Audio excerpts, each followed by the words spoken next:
Okay, to start with, toilet wine turns out is a misnomer. The toilet is mostly a hiding place, and God knows it is not really wine, right? And Sean Diddy Combs is not the first prison inmate to get busted with it. Diddy, obviously just starting out his time, well, not just starting out, but starting out his official sentence since being sentenced not too long ago. And I think suffice to say, it's not going well so far.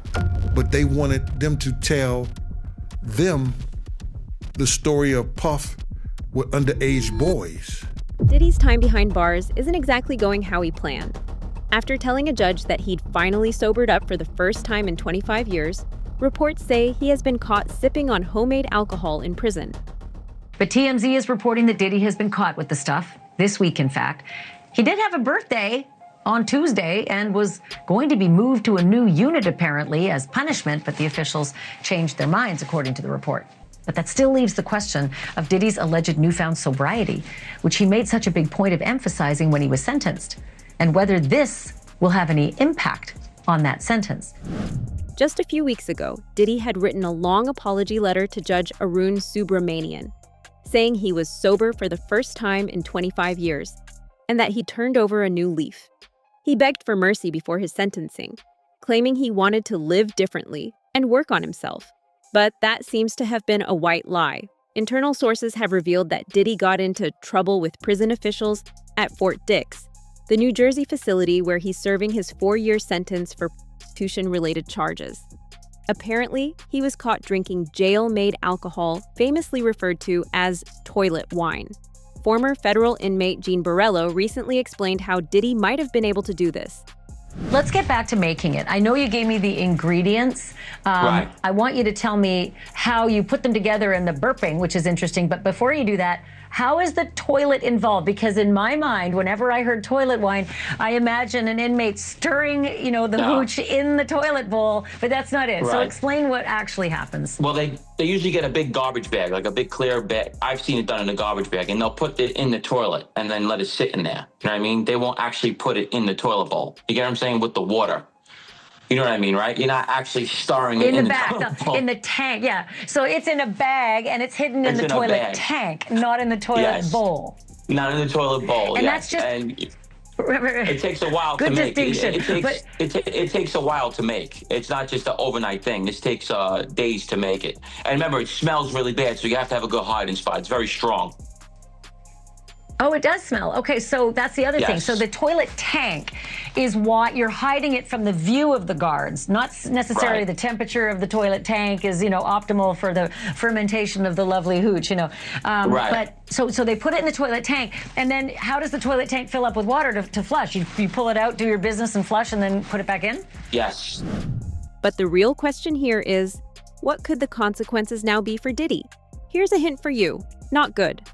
Basically, is different ways to make it. You can make it with orange peels. You can make it with sugar. It is all different ways. But what a lot of people don't know, and why it is serious in prison, it can blow up. So if you don't know what you're doing and you don't let it breathe, as they say, it could actually be like a bomb. So it actually can blow up and everything will spray everywhere.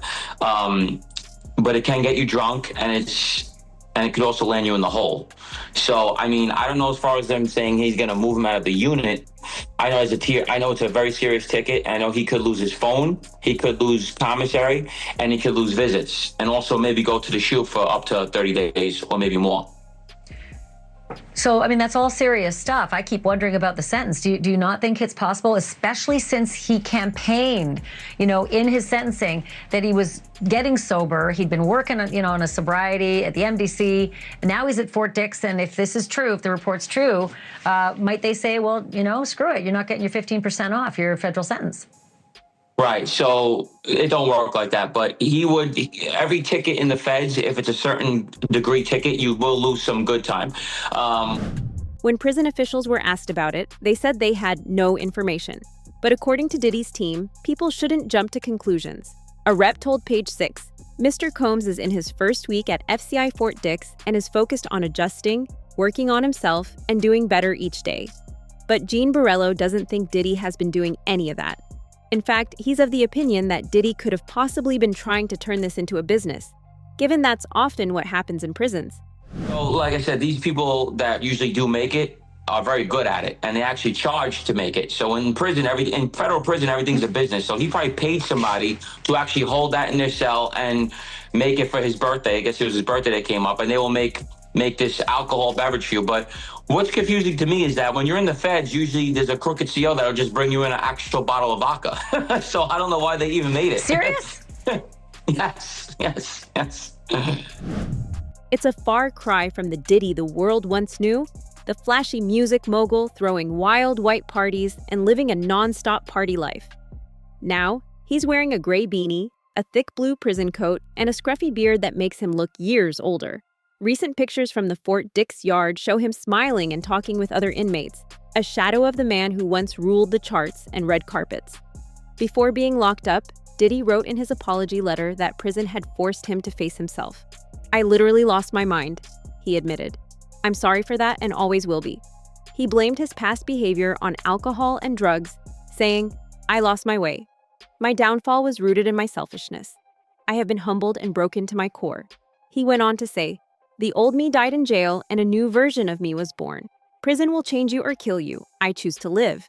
Diddy's lawyers had actually requested that he be placed at Fort Dix because it's a low-security facility. But even this low-security facility isn't seemingly safe for Diddy. Just a couple of weeks ago, he was allegedly attacked in prison and woke up with a knife at his throat. Diddy, obviously just starting out his time, well, not just starting out, but starting out his official sentence since being sentenced not too long ago. And I think suffice to say, it's not going well so far. Yeah, no, you're absolutely right. I mean, he's got 4 years and change that he's going to ultimately have to serve, although he has served already a year as he awaited his trial and then went through his trial. So ultimately, probably he was going to serve about 2.5 years or so, but it's still serious time that he's going to have to serve. And he has already, at least if you listen to people close to Diddy, been the victim of violence behind bars. So there was an incident that we first learned about 2 weeks ago during Diddy's sentencing hearing, and he said, I was sleeping in my bed in the prison. It's a federal detention facility in Brooklyn called MDC Brooklyn, and there are federal inmates who are in many cases waiting for their trial as well. And Diddy claimed that somebody held a knife to his throat. He woke up and this guy basically had him and he had the knife, and Diddy was at this person's mercy. Now, it's unclear what exactly happened from there. Was there a guard that came in? Did Diddy somehow fight this person off? Well, it seems unlikely that happened. Or did the person just leave? Bottom line, this guy, at least according to people close to Diddy and Diddy himself, could have hurt him badly or even taken his life. And I think that was something they wanted known during the hearing because they wanted the judge to take some pity on Diddy. Now, while news outlets didn't get or give specifics at the time, a former inmate who goes by the name of Raymond Castillo has since revealed what really happened to Diddy and why he was attacked. It's very dangerous in there. It's very, very, very dangerous.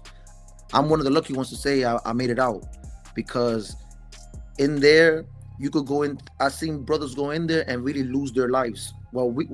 Especially while Mr. Combs was in there, 2 people has lost their lives. Right. I do remember reading. Due to gang violence. Yeah. Did he have a CO that was kind of near him? More than others, or not really? Nah, he's a regular inmate just like everybody else. Wow. They might watch him. They might watch him just a little more at times. But he's just a regular inmate, just like us. He's going through everything we're going through: the cold trays, the lockdowns, the police on the monitor us with the segregations. He is living what we're living. There was no special treatment for Sean Diddy Combs. There's no favoritism for him in there at all. Can you talk to me about the incident when he woke up to a knife to his neck? That's false. Oh, he didn't wake up to no knife to his neck. The incident, I recall the incident because I'm the one that intervened when the incident was going on. He was watching TV actually when this happened. He was watching Basketball Wives, and this West Coast gang member that was serving 30 years walked up to him and was really trying to take a chair from him that Diddy was already sitting on. The incident happened over a chair that nobody owns, that the facility owns. So he was trying to take this chair from Diddy. So Diddy, and mind you, Diddy wasn't scared. Diddy didn't flinch. He just stared the guy down and was asking the guy, "Your homeboy, why you coming at me like that about a chair that don't belong to none of us? You see, I'm watching TV." And the guy got hostile. I don't know if he was trying to look for some clout or he was having a bad day. He got hostile with Diddy. But this is where I've seen Diddy's actual change. When the guy was getting hostile, Diddy tried to spread love to the guy and talk some positivity to the guy. And the guy wasn't trying to take heat of it. The guy went and got a knife. So when he went and got the knife and tried to back the knife out, I intervened and grabbed the guy's hand. I got in between them, grabbed the guy's hand to prevent them from trying to stab Diddy. Raymond then went on to say that Diddy actually tried and succeeded at diffusing the situation in order to avoid a fight, and that the truth was nothing like what was being reported in the media. Diddy just got up and tried to speak to the guy and told the guy, like, "Yo, homeboy, are you all right?" He even told the guy, you might need a prayer or something. And actually try to pray with the guy and everything. Like, the way I seen Diddy handle that altercation, I've never seen nobody handle it like that before. He offered it's to pray with him. That could have actually went left. It could have went bad. But thankfully, nothing happened, and everybody stayed safe. Even when the police rushed the unit because they seen on the camera, Diddy tried to speak up for the guy. For his supposed attacker, Diddy tried to speak up for this guy to keep him on the unit. Did he really offer to pray with him after the guy pulled a knife on him? He told the guy, "I think you need to find God, homeboy." Oh, wow. And what did he say, the West Coast gang member? Well, the guy was just saying he has 30 years. He's doing 30 years. He has nothing to lose. Oh, I will make sure you never make it home. And not to be, I guess, naive, but when you say he just goes to get a knife, like, where do you just go to get a knife? I mean, did he have it hiding on like a homemade shank under a table or something? Or like, where do you... They usually have that stash spot, jail-made stash spots. So he went to wherever he was hiding it at, and then he came back with his knife. Wow. I mean, do you know if, you say stash spots, do you know if Diddy was ever offered any drugs in prison or anything jail, anything like that? And he was no. Diddy did involve himself with no negativity. Wow. That's crazy. That story got totally twisted in the media. I mean, and I know this was months ago, but that got completely twisted. It was reported that a guard or a CO actually broke it up, that fight, but it was you. Yes. Now, it's interesting that Diddy's already gotten attacked in prison because many people have claimed he's going to have a target on his back simply due to the amount of dirt he has on some very, very powerful people. In fact, an ex-mobster has even claimed that Diddy has Epstein-esque links back to the CIA and that he might be too dangerous if left alive. So you're saying, too, let me stop you here, that Epstein made a lot of his money through blackmailing wealthy people? He did, but he was protected because Jeffrey Epstein by himself couldn't blackmail someone like Les Wexner, who has connections to the Genovese crime family. Who's ever the blackmail mark has to know, if you touch Jeffrey Epstein, there's going to be retribution. The only way that Jeffrey Epstein could blackmail some of the most powerful people, not only in the country, but in the world. I didn't think that far into this, that he could have been, a CIA operative, if you want to call him that, being used by the CIA to blackmail politicians and powerful people. Some as young as 10 years old. 10 years old. Those were allegations in the Epstein and the Diddy case. And people are covering it up. And they're complicit in it. And the media keeps their mouths shut. They'd rather go after Trump for some BS thing that happened in a hotel room in 2006. A payoff to an alleged that Trump denies. There's no real evidence to show that. In the Diddy case, there's evidence. There's videos. He blackmailed people. So did Epstein. Where are these files? Where are the videos? Why are we not seeing them? We want to know who's involved in this. Because those videos will show who visited the Epstein mansion and who visited Diddy's freak-offs. But where does this rabbit hole really lead to? Who is going to get caught in the crossfire if the Epstein files and Diddy footage end up being released? Can we really trust the people leading us? Those are all really important questions, and it seems that the people protecting Diddy are determined to prevent the answers to them from ever coming to light. In fact, There are now whispers that Tupac's case may be reopened in light of the recent Keefe D trial to make sure Diddy stays quiet. So it should come as no surprise to you that Pac's brother has now conveniently started giving interviews online about how he thinks Diddy may have been involved in his brother's death. I do want to kind of get maybe a thought around this thing that's happening with Puff. He is behind bars. Does that give you any closure, or what does that do for you to see that? Because I can imagine it could be very conflicting. Yeah, because I don't champion putting young black men in jail. Right. Jail, period.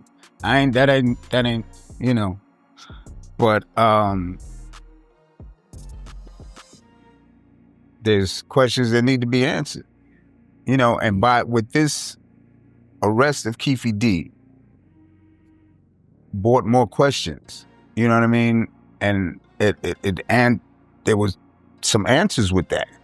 So it has to be looked at. When you go back to 1996, 95, or more so just like in those 90 eras when things were really, really tough between the East Coast, the West Coast, one tribe versus another tribe, are you surprised to know that this is where Diddy's life has ended up at the moment? Am I surprised at that? Mm-hmm. Are you surprised that he's currently sitting in a prison? No. So, what could this mean? Well, first of all, Diddy knows the feds have him by the throat. They raided his mansions and found hundreds of hours of freak-off footage. So they're definitely holding back when it comes to putting a leash on him. But at the same time, they also let him off with about 50 months in prison, which seems to suggest that this entire spectacle may have been designed to publicly humiliate Diddy and not actually punish them. One of the politicians that was pandered to was the Attorney General, Richard Thornburg. So it went all the way up the food chain, and it had to be covered up at all costs. With Epstein, we're seeing the exact same thing. And also with Diddy, that Epstein was protected. Damian Williams did the damage control on the Epstein-Maxwell case, is making sure that the witnesses that were called to testify against Maxwell didn't have knowledge of any of the other abominations that were going on. And then he oversaw the Diddy grand jury. And the thing with Diddy is he was starting to get too much press also, because there were a number of, last March, there were 8 lawsuits that were filed against him. Now there's many, many more. But Diddy is indicted. Well, he's got 3 indictments, but one of them is a racketeering indictment, and he's the only one indicted. Diddy had hidden cameras, and there were hidden cameras in all of his homes. And and what kind of struck me as perplexing is usually the FBI served search warrants for human trafficking. It was Homeland Security that served the search warrant on Diddy. And the search warrants were served in Los Angeles and also Miami, but they emanated from the Southern District. So Damian Williams had his paws on the search warrant, just make sure that that they did damage control. And Damian Williams is really, really dirty in all of this, and he resigned from being a U.S. attorney about 2 or 3 weeks ago. I started making a lot of noise about him. I don't know if I had anything to do with his resigning, but on some of the bigger podcasts I've been on, I've pointed him out that he's really been very, very dirty. Anybody who covers up child trafficking, and at this point, there's probably, I think, with Busby's cases, there's probably 20 minors involved. There were, in the first 8 cases, 2 of them were minors. With his depravity exposed to the world and his public image and businesses destroyed, Diddy can no longer go back to the life he had. and the feds will always have more evidence they can use against him. But for now, it seems he may be of use to them, since President Donald Trump has also mentioned that he is considering pardoning Diddy. Diddy is telling other inmates at Fort Dix, the prison where he is now serving his sentence, telling them that he is going to be pardoned by Donald Trump early next year. We know this based on sources who are at Fort Dix. And he is telling people that, and we can't say how we know, but on the outside, we have confirmed that's true, that he is telling people that, so this is a real thing. So this is not just him trying to buddy up to people in the yard. He's saying this based on information that he is getting. Yep. That it's still on the table. So we told you that literally the day after he was sentenced, somebody from his legal team contacted somebody who has President Trump's ear, somebody in the White House, asking for a pardon. The next day, Donald Trump was informed about this, and then a day or two later, he told the news media that. We then posted a story that Trump was vacillating on whether to do it or not. There were people in the White House who were urging him not to, but as one of the White House sources told us, he's going to do what he wants to do. And now it looks like when you connect the dots, it sounds like this is a real thing. I mean, if I had to bet money at this point, right?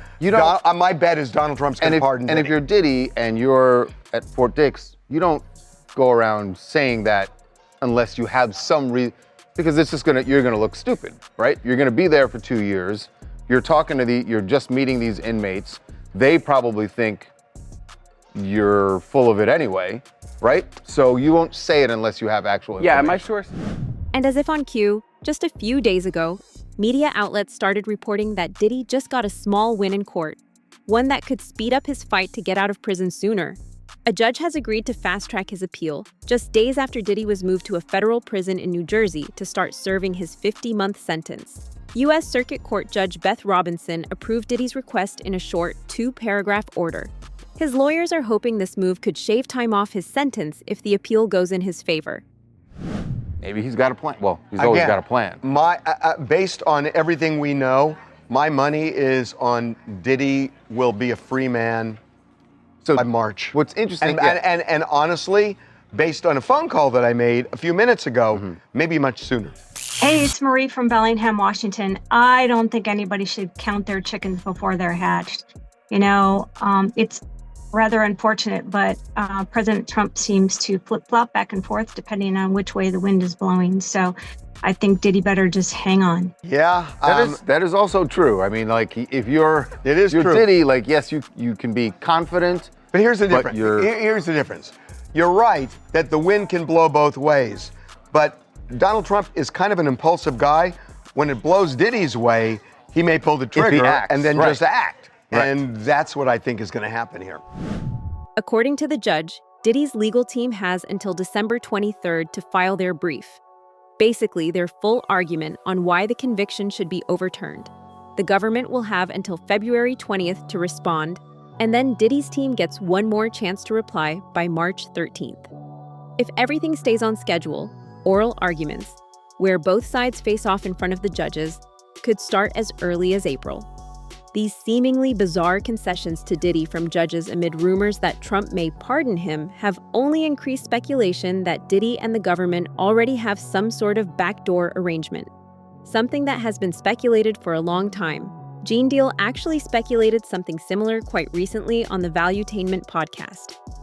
Do you think Diddy was an FBI informant? You think the feds had him?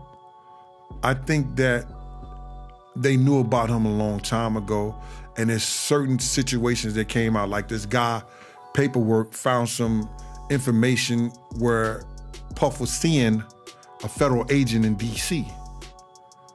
And it popped up. He had an appointment with a federal agent in D.C. What year? And I think 91. Somewhere when he was that early. That early. I don't know why or what was the situation. It came out. Wow. Diddy seen with a federal agent in 91? That's way before he becomes somebody. Yeah, but you got to realize he was doing a lot of parties. He was doing some lot of things in D.C. And I think it was possibly because there was an incident when some people died. Got it. Similar to the other one with the 9 kids? So yeah, Got it. Similar to that. But you got to realize this.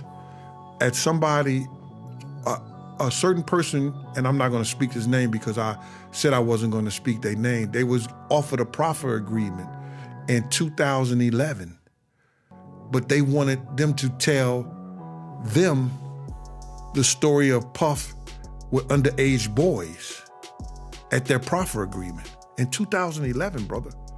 What he did, and yeah, the fact that he made all his money by having a lot of, accused of having blackmail of, men, powerful men, having sex with younger women on his island, on the Epstein Island, and then using those tapes to come back up. You've heard that before. Would you speculate and say that Diddy is the music mogul version of what Epstein did in the financial industry with politics? I would say that might be a possibility. Okay, but not based on things that you've seen and, you've heard from people that you personally know. No. Okay. I couldn't say that. Got it. Interesting. Why else do you think they would raid his Miami and LA home? When that happened, what did you see? When you saw there, like, why are they doing this? Well, I think it's probably to more so either protect the people that he do have information on, or because of what he did, and he riled up some people in the business, and they trying to show them how powerful they really are. Right now, his official release date is May 8th, 2028, but he could be out earlier if he earns good behavior credits or completes certain prison programs. He's already served 14 months since his arrest back in September 2024. And with this new appeal, his team is hoping that clock might start ticking even faster. For now, though, ex-mob member Michael Francis thinks Diddy will, for the most part, find it easy in prison. Because of the fact that he's a money guy, I think he's going to have more friends than he will enemies. And in a medium security, normally nobody's looking to shank you. When you get into the higher institutions, when people are doing, a ton of time and there's no way you can benefit them, then you got a little more problem. But in a medium security, I don't think he'll have an issue at all. I really don't. He can be too much of a benefit to inmates that are always looking for something. And he could be a golden ticket for some people, at least in their mind. Do you see him getting out of jail earlier than expected? Should they have given him a longer sentence? Let us know in the comments.